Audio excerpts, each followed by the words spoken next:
আসসালামু আলাইকুম সুপ্রিয় বন্ধুরা, আপনারা সবাই কেমন আছেন? আলহামদুলিল্লাহ, আল্লাহর রহমতে আমরা ভালো আছি।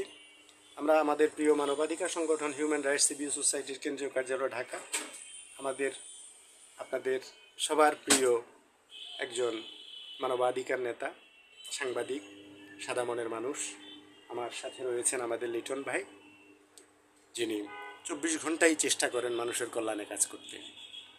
তো আপনারা সবাই তাকে চেনেন, জানেন, ভালোবাসেন। অনেক অনেক দোয়া, ভালোবাসা, শুভকামনা সবার জন্য রইল। আমাদের লিটন ভাইয়ের জন্য দোয়া করবেন।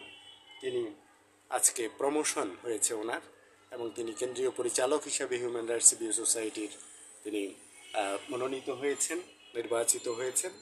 আমরা আপনাকে অভিনন্দন জানাই প্রিয় লিটন ভাই। সেই সাথে সবাই লিটন ভাইয়ের জন্য দোয়া করবেন। এবং লিটন ভাই তার 2টি প্রেস কার্ডও আজকে অর্জন করেছেন, মানবাধিকার আন্দোলন এবং এইচআরআরএস টিভির। তো সুতরাং লিটন ভাই, আপনার মনোভাব বলেন।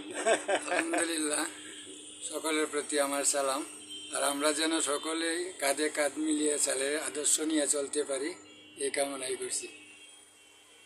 অনেক অনেক ধন্যবাদ প্রিয় বন্ধুরা। আবার আমরা দেখা করব আপনাদের সাথে। সে অবধি সবাই সুস্থ থাকুন, সুন্দর থাকুন এবং যোগাযোগে থাকুন, যোগাযোগে রাখুন। আসসালামু আলাইকুম রহমতুল্লাহ বরকাতুহ।